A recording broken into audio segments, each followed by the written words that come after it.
6 killed as suicide bombers detonate IED in Borno. Huge harvest losses for farmers in Katsina over disease outbreak. Open grazing continues to polarize stakeholders amid new legislation on ranching. And on the international scene, Mauritanians vote as President Ghazouani seeks re-election. Well, good afternoon. Welcome to the news update on Trust TV. My name is Sakir Ibrahim.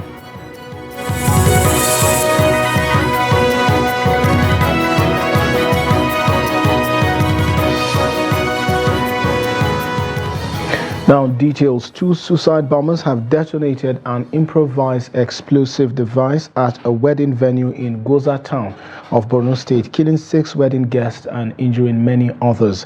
According to a survivor, the first bomber was carrying a baby on her back when she stormed the venue and detonated the IED. The bomber, identified as a young mother in her 20s, pretended to be a guest at the wedding, which was held on Saturday at Tashan Mararaba near the fire service in Goza town. While trying to bury the dead persons, another bomber disguised as a mourner and detonated an IED at the burial ground, killing 1 person. The injured are receiving treatment at the General Hospital in Goza. The military has, as a result of the explosions, declared a curfew in Goza with immediate effect. Security agencies are also yet to comment on the incident as of now. Earlier, we had a phone call with our reporter in the state, Olatunji Omiri, who gave an update on the situation. In the last couple of years, we have not heard of suicide attack. But today's one is a bit strange.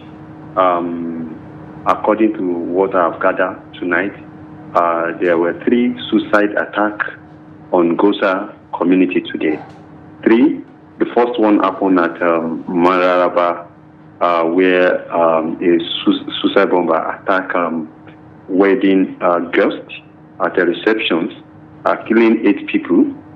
The second one took place when the mourner was taking the corpse to burial ground, and they were attacked, and several other people were killed, including a soldier and 2 civilian JTF. While the third one happened at the Aushari area, the detail is not available.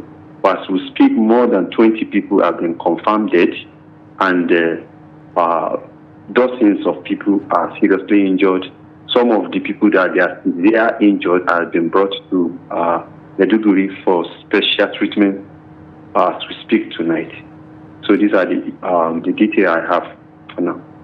Okay, when we read the story earlier, we said the security operatives haven't said anything yet. So far, have they come out to give any information or report on the matter? Yes, the security has not yet come out to giving any details, but locals and the eyewitness have spoken to 2 of the angles that room made. I've spoken to them, and they have confirmed to me that they lost 8 people instantly. And also, I've spoken to one of the community leaders that actually confirmed the incident. And a security source also spoke to me and told me that due to the attacks, so the military actually fear that there will be some suicide bomber around the Goza, so they have to announce curfew in order to sanitize the whole general area. So these are the things that we have. But as we speak. All right. Okay. So Olatunji, I'm going to merge 2 questions in one for you. One, what has the security response been in Maiduguri, Borno State capital, since this attack, and what is the mood in the capital city after this heinous attack? Yes, Maiduguri is calm. Maiduguri is calm. Everybody is going their normal. They are doing their normal things, and there's no any panicking around there. Everywhere is calm. Maiduguri is calm, and the state capital is fine. But the security, normally security agents always in the night go about for checking and order to ensure that there is law and order in the state capital. That was Olatunji Omeri, the multimedia reporter with the Daily Trust, as well as Chiamaka for earlier on the news hour. Also, farmers in Katsina's northern region have raised the alarm over what they described as widespread infestation of strange insects and worms in their farms. Checks by Trust TV in some farms revealed that the tiny strange insects and worms are significantly destroying crops in areas where there is shortage of rainfall. Trust TV's Abdullah Yamadi brings details. Farmers in local government areas of northern Katsina such as Kaita, Jibia, Batsari, Maiadua, Mashi, Bindawa, Charanchi, Rimi, Katsina, and Batagarawa are among those experiencing partial shortage of rainfall running into its third week. Majority of crops here, which are almost 3 weeks old, are drying up gradually and attracting worms and other insects that thrive with shortage of rain. Farmers here who are afraid of the unknown are praying for rainfall and support from the government to assist with insecticides to enable them get rid of the pest. My name is Muhammad Lawal Adamu Shankafi, Katsina local government. The worms are destroying crops such as maize, millet, and corn. We are appealing to the state government to intervene in the area of spraying pesticides on the affected areas to reduce the impact of the worms. Government support will complement our efforts of getting rid of the strange insects. I am Yahya Abdullahi. The insects and worms are very destructive. They have destroyed some of our farms completely at a time when farmers are facing serious difficulties. Our plan is to either transplant or make plant all over again when the rains return. Kindly inform authorities concerned about our constraints. Residents say if the drought persists, thousands of farmers across the affected local government areas risk losing their crops, a situation that may further aggravate food insecurity, not only in Katsina State, but Nigeria as a whole.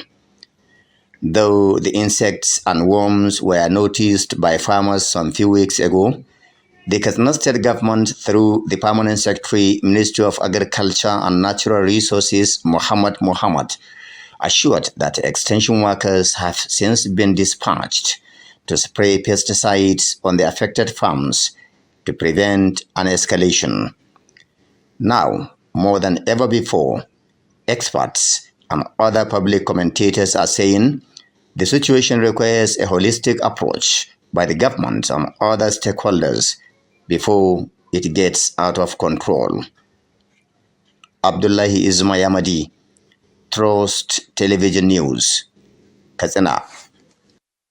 Well, there you have it, a dire situation for farmers in Katsina. However, Nigeria was doing well through the agricultural economy before the oil boom of the 1970s. Meanwhile, Makurdi residents are saying the reliance on crude oil revenue cannot sustain the economy. Trust TV's Jimmy Adzande brings us details in this report. Makurdi residents say the overdependence on the crude oil has for long left Nigeria's economy at the mercy of global energy market, which determine prices of crude oil. The effect of our dependence on petroleum is what Nigeria is going through right now, because Nigeria has gotten enough hectares of land that are untapped. It started from when we discovered oil. So that's where the problem of Nigeria is. If you go to the farm, and I go to the farm, in the middle belt, mostly we farm root crops. In the north, mostly they farm grains. So if all of us decide to go to farm, you have something that I need, I have something you need. It really causes us a lot of setback. When you think of, if you recall back, the rice, what pyramid, groundnut pyramid, in those days, that people were into agriculture. But now, because of the hardship, people are being forced to go back into agriculture now. And I think we are returning to the basis. The era of graduates waiting for white-collar jobs, they say, is over. The oil came, it watered a lot of things, our funds were embezzled, and refineries put out there to help get extra money from the poor citizens. But now I want to beg the government, since subsidy came in and everything became on the high, it then means that the oil we're depending on was not even doing us any good. Since we have realized our problem and have faced the suffering by this subsidy removal, I would want the government to do everything possible to re-energize the agricultural sector. For this high level of unemployment in the country to be reduced, youth must actively engage themselves into agriculture. Agriculture alone has the capacity of taking youth off streets, at least if not 75%. I want to believe that agriculture alone will be able to employ youth effectively, be it in terms of crops, be it in terms of rearing of animals, and all of that. There has been improvement in the number of youths going to the farm recently in Benue State. Residents are saying, with a sincere government intervention, the narrative can change for the growth of the economy. Jimmy Azandi, Trust TV News, Makurdi. And away from Makurdi, farmers and herders in Plateau State have expressed different views on the proposed anti-grazing bill currently being debated in the National Assembly. The bill was introduced following a motion by Senator Titus Zam, representing Benue North West. In his lead debate, Senator Zam argued that the recurring clashes between farmers and herders could be effectively addressed through legislative measures that ban open grazing. Trust TV's Ado Musa brings details. Open grazing has become a hot topic in Nigeria for years, polarizing Nigerians along ethno-religious lines. This is not the first time the Nigerian government has considered banning or regulating open grazing. The proposed bill has faced significant opposition from some Nigerians, particularly herders who argue that it will disadvantage them. According to the media reports, part of the bill suggests establishing ranches in states with pastoralist communities, while not imposing this requirement on states without such communities. Farmers and herders in Plateau State are divided on the proposed bill. As a farmer, my view on the open grazing, ban to open grazing will really help farmers, because farmers do clash with herdsmen during farming season, because the open grazing give room to herders to go around everywhere with their cattle rearing it, but a ban to open grazing, that means their cattle will be kept in a particular area, so it will give farmers space to farm their crop very well. I don't support the open grazing. The reason is because, okay, here is a farm. If the cattle should be come here and then eat up everything, it will not be, I will not be happy. Yes, so I rather advise they should like keep it in one place, cover it, and then they should be feeding them. Why do herders reject the ban on open grazing? The state chairman of Gang Allah Fulani Development Association, Garba Abdullahi, has this to say. The Fulani on the plateau more especially, we are not in support of the bill that the National Assembly is working on, that the bill of anti-open grazing law in Nigeria, because it is going to be counterproductive. How is the government ready? Did they provide any enabling environment for the Fulanis to key into this ranching they are talking about? The species of cows that the Fulani have today cannot support that law they are putting on of ranching instead of open grazing, and it is going to kill their cows because they are not used to it. So it means, and it is also capital intensive. How is the government ready to support this program? Salisu Muhammad, a conflict resolution expert, explains how the proposed law could be a solution to the harder farmer crisis in Nigeria. First and foremost, it has to be two ways. There is no one way as a solution. Number one of the two ways, if the bill is going to contain provision for ranches, that's one way. The second way, if the bill is only for banning of open grazing, it will fail, because the ban of open grazing is putting the horse before the cat. I mean, it's putting the cat before the horse. The horse is supposed to be before the cat. If you ask somebody, don't go out, you have to provide for the person a place to stay. So we're not saying they should provide for herders, because it's personal enterprise, it's personal estate. We're not saying they should provide for them everything they need. No, these are animals, these are lives we're talking about here. They should provide for them an alternative. Lawmakers have proposed a national summit on the matter, along with a public hearing to seek a comprehensive solution. Both farmers and herders are eagerly awaiting the outcome to see if the bill will be passed into law. Ado Musa, Trust TV News, Jos. You're watching the news update on Trust TV. Coming up shortly. Food vendor loses millions due to a failed verbal contract in Bauchi.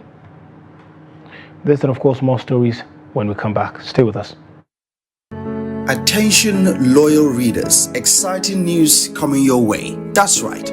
Starting from the first weekend in July 2024, we're bringing you something special. We're saying goodbye to Daily Trust on Sunday and hello to the all-new Weekend Trust. Every Saturday, beginning July 6, 2024, get ready for a richer, redesigned weekend reading experience. Weekend Trust will be your perfect weekend companion, packed with all the news, views, and analysis you love. Missing the Sunday edition? No worries. Weekend Trust will fill the gap and more. And don't forget, you can stay up to date with breaking news on our website at www.dailytrust.com. Mark your calendars for Saturday, July 6, 2024. Weekend Trust is coming out soon and you won't want to miss out.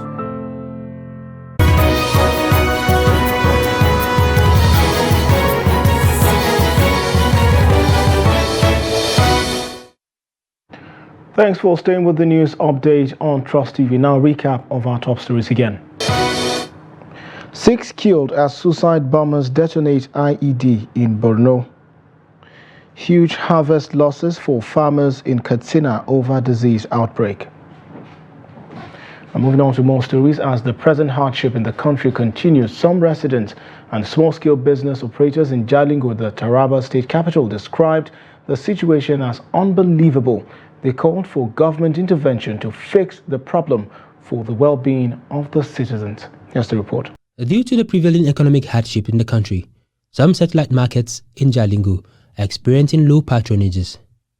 Some residents attribute the situation to the low purchasing power created by the ongoing economic reforms.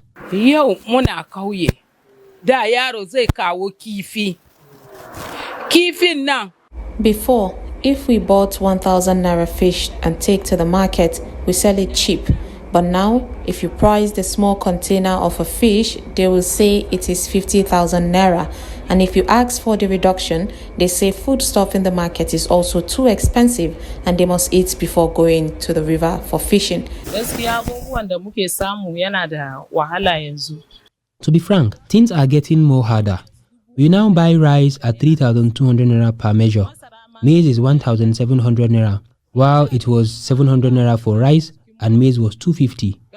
Granite oil that we used to buy at the rate of 350 is now 1,500 naira per bottle. Government should look into the situation. Lara Joseph, a fish seller, and others like her said they are compelled to sell at loss sometimes due to low patronage. Jesse Godwin, a shoe manufacturer, described the situation as unfavorable, adding that people are no more patronizing his business like before. While Ibrahim Musa, a barber, said the people now prefer to comb their hair instead of barbing it. Life now, we don't know where we are going to, because to even eat now is very hard. Prices of food has gone high and a layman can no longer afford it. Even the business we are doing now, we are just managing it so that we don't stay idle. Honestly, it's a very challenging situation now because everybody is feeling the hardship. You can see now the cost of the commodity is escalating every day. Is high. We are finding it very difficult now. As you can see, we are just doing it to get what we can eat. The government needs to like empower youth and give job opportunity and exactly help the farmers. They need it. They should provide like farm product like all this fertilizer, free gift like that to the farmers. Let the government have a price control and look into this situation. Because these things are, you go to this shop, you have it at maybe like 200. The next shop is 300. The third one will be like 400-500. There's no price control. They should do something about it. Let's have price control. Imam Muhammad Bashir Bunu attributed the problem to fuel subsidy removal and the devaluation of the local currency. The challenges people are facing now in this country is based on the economic policy embarked by the government.